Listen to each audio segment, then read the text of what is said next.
Hi, today I'm going to be showing you how to test your blood sugars. I'm going to be using the AccuCheck Guide Me meter.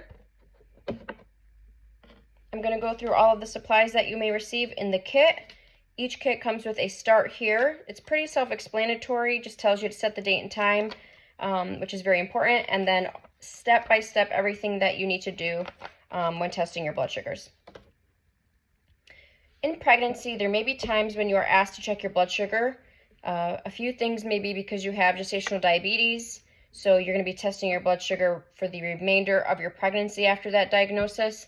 Other times you may be asked to test your blood sugar in pregnancy, maybe if you are having a baby who is measuring large for gestational age, or you may hear the term macrosomia, meaning your baby is measuring large. Sometimes that is just their abdomen may be measuring large over the 90th percentile. The doctor at that point may ask you to test your blood sugar for a week or two without making any dietary modifications, just to test if you may have gestational diabetes. Other things may be polyhydramnios, which is excess amniotic fluid. We do sometimes see that in mothers who have gestational diabetes, so you may also be asked to check for a week or two.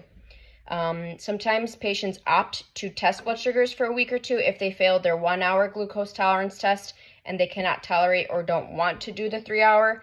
You may also check your blood sugars for about a week or two. So with the AccuCheck Guide Me meter, it comes in a little kit like this. It's really cute and small. You can put it in your purse and on the go. This is your little meter.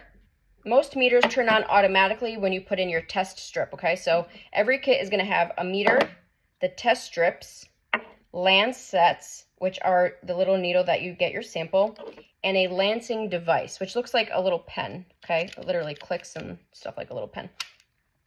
So you're going to open your test strip, and I always say, get everything ready before you go and wash your hands because you don't want to be fumbling, okay? So you get your meter out. You're going to pull one test strip, okay? Most meters turn on automatically. You just put your test strip right into the meter, and this one turns on.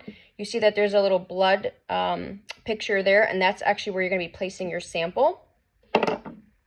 To get your pen ready, you're going to just pull the top off, okay? This is where you're going to put the needle into, and you hear a little click. You're going to twist gently and pull straight up so that you don't bend your needle, okay? And that's the little needle. Then you're going to recap it. These are sometimes a little tricky. You got to get it in the right spot. Okay, and then you're going to notice that there's a little dial here, and that is so that you can change the depth of the puncture, okay? Sometimes I just tell my patients, put it on 3 and leave it there. I've never had a patient complain that 3 didn't give them a good sample. It's a good starting point because it's half. So I would say start at 3. After you put your lancet inside, you are going to see that there's a little button here. I'm going to click this top, and you see that the light has turned on. That means that my lancet is engaged and ready to get my sample, okay? So at that point, I would leave my stuff ready to go. I would wash my hands, let them dry completely, okay? You're going to be testing your sugar on your fingers. You're going to be using the sides of your fingers, not in the center. So just go on the sides about here and out. You can rotate fingers every time so that you don't end up getting a sore finger, or like sometimes you see little bruises, okay? So at that point, my hands are washed. I have an alcohol pad. I'm going to use an alcohol pad to wipe off my finger. I'm also going to let it dry completely. You do not want to get a sample when your finger has alcohol on it, okay? So at that point, I let it dry completely. I'm ready to get my sample. I'm going to put the lancing device where I want it. I'm going to press firmly, and then you're going to hear a click, okay? That means I just got my sample. Okay, I usually say get a gauze pad, wipe off that first drop of blood, okay, and then I'm going to put my blood sample right into my meter where that little blood light is, okay. I didn't actually do it, but then it would start to count down, and it gives me a number. You're going to write that number down, okay, because you're going to be tracking it, and you want to be able to show the doctor your numbers. When you want to remove the needle, because you're obviously going to use a new one each time, again, you're just going to take the top off, and then you're going to get either a sharps container, or you can use a thick plastic bottle that you have a secure top on, which you could store safely somewhere away from your kids or pets. And you're actually going to push this forward, okay? So this pen has a little plastic part here that you push forward, and the needle is going to fly out.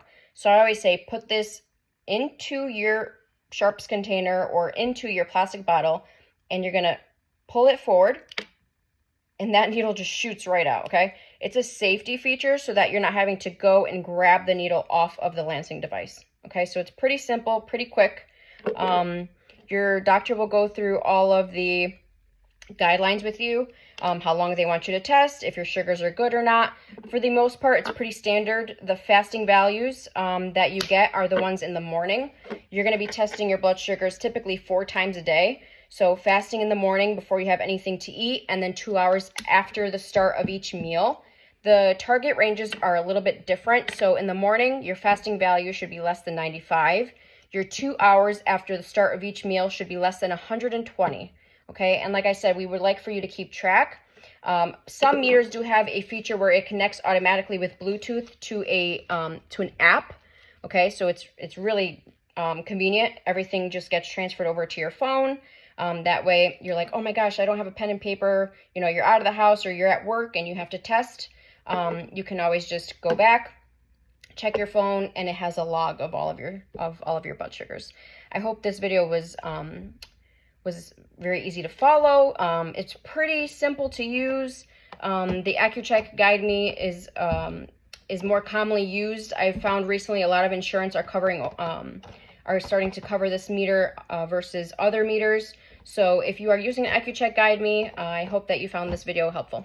Thanks.